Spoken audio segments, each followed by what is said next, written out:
She would not acknowledge the things she feared, or give them the solid shape of words. She knew them only by the ugly, nagging pull of an unadmitted emotion. Part of it was a savage resentment, of a kind she had never experienced before, which was her answer to the dread that there might be a woman in his life. Yet the resentment was softened by some quality of health in the things she feared, as if the threat could be fought, and even if need be accepted. But there was another uglier dread, the sordid shape of self-sacrifice, the suspicion not to be uttered about him, that he wished to remove himself from her path, and let its emptiness force her back to the man who was his best-loved friend. Days passed before she spoke of it. Then at dinner on an evening when he was to leave, she became suddenly aware of the peculiar pleasure she experienced while watching him eat the food she had prepared.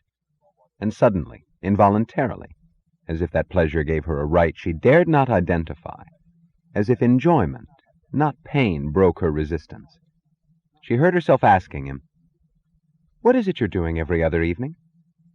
He answered simply, as if he had taken for granted that she knew it. "Lecturing." "What?" "Giving a course of lectures on physics, as I do every year during this month. It's my—" "What are you laughing at?" he asked, seeing the look of relief, of silent laughter, that did not seem to be directed at his words. And then, before she answered, he smiled suddenly, as if he had guessed the answer. She saw some particular intensely personal quality in his smile, which was almost a quality of insolent intimacy, in contrast to the calmly impersonal, casual manner with which he went on. "You know that this is the month when we all trade the achievements of our real professions. Richard Halley is to give concerts. Kay Ludlow is to appear in 2 plays written by authors who do not write for the outside world. And I give lectures, reporting on the work I've done during the year." "Free lectures?" "Certainly not. It's $10 per person for the course." "I want to hear you." He shook his head. "No.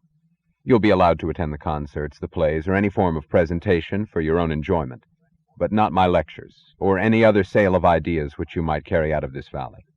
Besides, my customers or students are only those who have a practical purpose in taking my course. Dwight Sanders, Lawrence Hammond, Dick McNamara, Owen Kellogg, a few others. I've added one beginner this year, Quentin Daniels." "Really?" she said, almost with a touch of jealousy. "How can he afford anything that expensive?" "On credit. I've given him a time payment plan. He's worth it." "Where do you lecture?" "In the hangar on Dwight Sanders' farm." "And where do you work during the year?" "In my laboratory." She asked cautiously, "Where is your laboratory? Here in the valley?" He held her eyes for a moment, letting her see that his glance was amused and that he knew her purpose, then answered, "No." "You've lived in the outside world for all of these 12 years?" "Yes." "Do you—" The thought seemed unbearable. "Do you hold some such job as the others?" "Oh, yes." The amusement in his eyes seemed stressed by some special meaning. "Don't tell me that you're a second assistant bookkeeper." "No, I'm not." "Then what do you do?" "I hold the kind of job that the world wishes me to hold." "Where?" He shook his head. "No, Miss Taggart. If you decide to leave the valley, this is one of the things that you are not to know." He smiled again with that insolently personal quality which now seemed to say that he knew the threat contained in his answer and what it meant to her. Then he rose from the table. When he had gone, she felt as if the motion of time were an oppressive weight in the stillness of the house, like a stationary half-solid mass, slithering slowly into some faint elongation by a tempo that left her no measure to know whether minutes had passed or hours. She lay half-stretched in an armchair of the living room, crumpled by that heavy, indifferent lassitude, which is not the will to laziness, but the frustration of the will to a secret violence that no lesser action can satisfy. That special pleasure she had felt in watching him eat the food she had prepared. She thought, lying still, her eyes closed, her mind moving like time through some realm of veiled slowness. It had been the pleasure of knowing that she had provided him with a sensual enjoyment. That one form of his body's satisfaction had come from her. There is reason, she thought, why a woman would wish to cook for a man. Oh, not as a duty, not as a chronic career, only as a rare and special rite in symbol of... But what have they made of it? The preachers of woman's duty. The castrated performance of a sickening drudgery was held to be a woman's proper virtue, while that which gave it meaning and sanction was held as a shameful sin.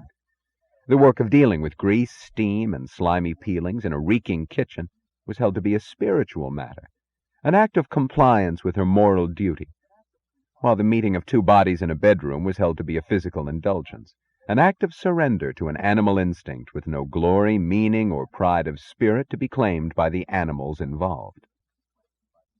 She leaped abruptly to her feet. She did not want to think of the outer world or of its moral code. But she knew that that was not the subject of her thoughts, and she did not want to think of the subject her mind was intent on pursuing, the subject to which it kept returning against her will, by some will of its own. She paced the room, hating the ugly, jerky, uncontrolled looseness of her movements, torn between the need to let her motion break the stillness and the knowledge that this was not the form of break she wanted. She lighted cigarettes for an instant's illusion of purposeful action, and discarded them within another instant, feeling the weary distaste of a substitute purpose. She looked at the room like a restless beggar, pleading with physical objects to give her a motive, wishing she could find something to clean, to mend, to polish, while knowing that no task was worth the effort.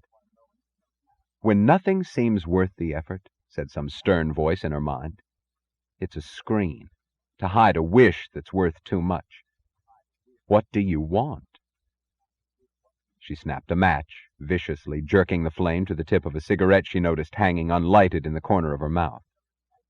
What do you want? Repeated the voice, that sounded severe as a judge. I want him to come back, she answered, throwing the words as a soundless cry at some accuser within her, almost as one would throw a bone to a pursuing beast in the hope of distracting it from pouncing upon the rest.